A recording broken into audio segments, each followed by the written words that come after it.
Hey, what's going on, everyone? Sly here with Flo. And Flo, man, we knew this was going to happen if Purdy had a game that was, subpar. National media, local media is going to come after him. And man, we saw that, man. We saw that today. First things first, Nick Wright kind of going off, man. Him and Cowherd. And then obviously your boy Grant after the game was really, really tough, man. But it is what it is. Let's check out these two clips from both these dudes. We'll talk about it. Check this out. You could take a bow on this. All of it. You were on the this. fact that they were, listen, they were the #1 red zone team in the league last year. And folks beat me over the head saying, why won't you give Brock Purdy credit? Why do you disrespect Brock Purdy?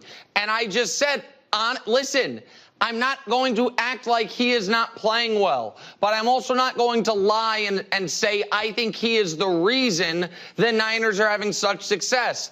He has all the same people except Christian McCaffrey, who scored a touchdown in literally every game he played as a Niner, it seemed like, is gone, and now they're not good in the red zone. Brock Purdy this summer said what he wanted to do to take his game to the next level was the Tom Brady effect of when we have a lead late to really seize control of the game and to not, turn a 1-score game into a 2- and 3-score game. Well, what that's turned into is turning a 1- or 2-score lead into losses. As since the Super Bowl, they were under Brock Purdy, since he had been there, prior to the Super Bowl, 19 games they led by double digits. They were 18-1. From the Super Bowl to now, 5 games they have led by double digits. They are 2-3. Like, there are some real, listen, he is a better player than a 7th-round pick quarterback should be. That is obvious. He is a legitimate starter in this league, which I was skeptical of at the beginning. That at this point is obvious. But he was top 5 MVP voting last year. People are already saying, well, the Niners have to plan to pay the guy $60 million. Ugh. And my question to that is, do they? And is that smart? Because I think Brock Purdy has overachieved and has proven my initial kind of caustic skepticism wrong. Is he a definitive top 12 quarterback in football? I don't think so. And I think that you are seeing some of those potential weaknesses in his overall physical skill set show up in some of these spots. Brock Purdy is a terrific scrambler. Today he averaged 8.3 yards per carry.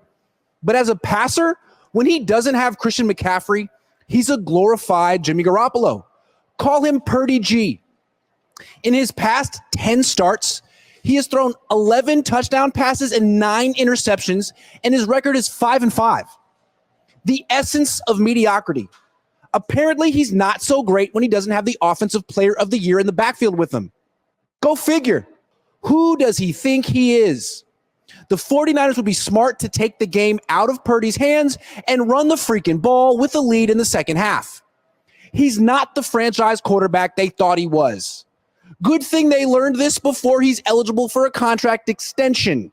All right, man. So that was kind of rough, man, hearing that. And I'll just say this, man. I've never seen a quarterback where they are judged game by game. I've never seen that in my life, where if they have a game that's not the greatest, they're just going to come after and start ripping and say, I told you so, I swear I never saw that back in the day with Kurt Warner, when he had a bad game or whatever, 2-3 interceptions. I just haven't seen that, and it's just kind of weird to me, but it is what it is. People are going to say what they got to say. What do you think about this, man? Yeah, man, obviously these guys are pretty much nitpicking. I understand right now we're just kind of in a funk. We're not able to close out these games, and that doesn't fall all the way on Brock Purdy, man. Like I said, for me, my biggest thing has been Kyle Shanahan, man. His fourth quarter management has just always been kind of horrendous. Even before Purdy, it's happened over and over where we just can't hold on to leads late in the game and can't finish under this guy, man. But Purdy, obviously, he's struggling a little, but with the picks this year, he's throwing a little bit more picks. But overall, man, isn't he still like first in like freaking yards and stuff? He's up there. He's definitely up there.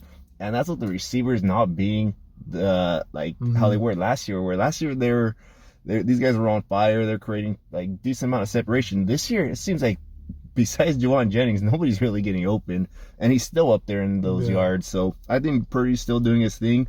Plus, you got that sorry offensive line that doesn't help anything. My two favorite quarterbacks are Purdy and Burrow, and they're kind of both in the same situation. Yeah. These guys are putting up decent numbers. They're just not translating to wins because they're behind horrible lines, and then they're just receiving cores just not helping them out very much. Then you throw in a CMC just being MIA for the first 5 weeks, possibly 6. It's just rough. Yeah, man, it's yeah, to tell you the truth, the first 2.5 quarters, I thought he actually was really good, man. Even Tom Brady was like, man, he's playing great, like, out there. And I thought he was.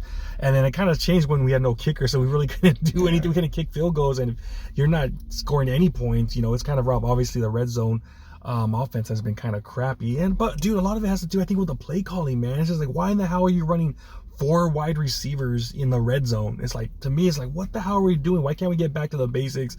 Play action, bootleg. I like that we ran one bootleg, didn't quite get that touchdown, but it got us down to the 1 yard line, then run the ball down the middle. Yeah. That's 3rd and 1, dude. What are you doing? Run the ball or quarterback sneak? How many times does quarterback sneak works for 1-2 yard? It always works for us, man. So or Jordan Mason always picks up like 4 or 5 yards. So what's up? He was averaging 6 yards a carry. 6 yards a carry, 3rd and 1. And this is what JT O'Sullivan was talking about in the quarterback school. You're running 7-step drops, man. What the hell are you doing? Running 7-step drops at the 1 yard line, man. Like, to me, it's like, Kyle, what are you doing, bro? Like, what are you doing? I get it. There were plays where guys were open, like for the checkdowns. I know that, dude. But that goes for every damn quarterback in the NFL. A lot of times, every quarterback misses a dude, and he did that like 1 or 2 times in the game. And then people want to point it out and like gloat at it and be like, look at this. Like, I could guarantee you, could have saw that from Patrick Mahomes last week. You could have saw it from Joe Burrow last week. Every great quarterback, there's guys that they miss. And it's just harder for Purdy. I say it's harder for him because we're running 3-4 wide receiver sets, dude. Like, if you're running 5 wide receiver sets, you're not going to see everybody all at once, because you're like so many different options. You're looking at so many damn options. I liked it back in the last year when we were running Purdy. There's 3 guys that's going to be out there. Find one of these 3. Now he's got to go 4, 5, and plus he's got Cohn McKivitz not blocking nobody, so he has to be running for his damn line. And then that blitz pickup, obviously you want that hot route, throw it, but like, you would expect that these guys can at least pick it up for half a second. I guess they're saying that Jake Brendel was supposed to shift everyone, so then everyone was supposed to shift to the right. No, they didn't do that shit. Right when the ball was hiked, the dude was right in his face. So it's like, fudge. And it doesn't help that he has 4 wide receivers out there, so of course it's gonna be harder to find Kittle. Maybe if there's 3 wide out receivers, you can find them quicker, but it's just so much to process, dude. And he's such a great processor. So I think you're right. A lot of it has to do with this damn play calling, man. It doesn't make sense right now. So I'm not really tripping about Purdy, man. Like I said, he was throwing some dots in that first half. He was like, oh shit, like he's gonna have a badass game, and then it changed. I don't know what it was. Offensive line couldn't protect. Play calling was bad.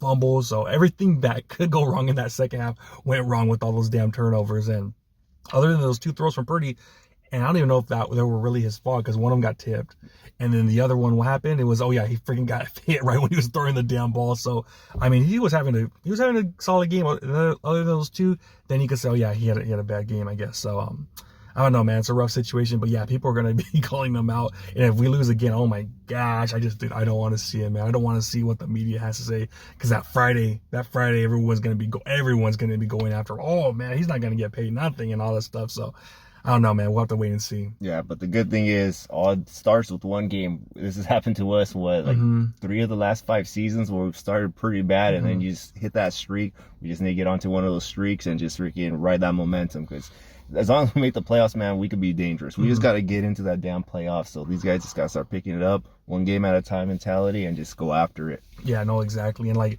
honestly, Purdy is one of the least things I'm concerned about. I'm more concerned about like this defense, this offensive line. Like, that's what scares the crap out of me. And Fudge, dude. And don't even remind me, Fudge, man.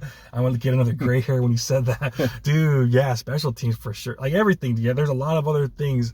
And I mean, I don't want to sound like we have to have it, but we have to have Purdy play great, because we have so many other damn holes out there, So I think he could do it, man. I think he's up for the challenge. I'm not tripping at all. I just, like you said, I'm more concerned with these other things. But I think he'll get it done, man. I think he'll get it done despite am dealing with, I think we're like one of the last in wide receiver separations right now. We're one of the last in the YAC. So he's just not getting the help right now. But hopefully, one thing I guess he can do is that do those checkdowns. Throw the checkdowns now because, dog, if no one's getting open, you gotta go with the checkdown. And that's probably the one thing I gotta criticize him on. But other than that, like before this game, people were saying he was having the best year. Now this happens, and all of a sudden, Niner fans slowly are starting. I knew it. I told you, Sly. Yeah, but those are the same guys after the Minnesota game last year who were like that. Or after the Ravens game, it's like the world's falling, Exactly. And then once he goes on a streak, then they're all riding with him. Yeah, exactly. So it gets crazy, man. But we'll have to wait and see. But I can't. I'm glad the game's Thursday though, because I need to get that bitter taste out of my mouth. Hopefully we take care of business. And all these crazy talk will go away, but I don't think it will anytime soon. All right, well, you guys let us in the comments what you guys think about national media and local media going after Brock Purdy. Like, comment, subscribe, hit that notification bell. See y'all next time. Peace.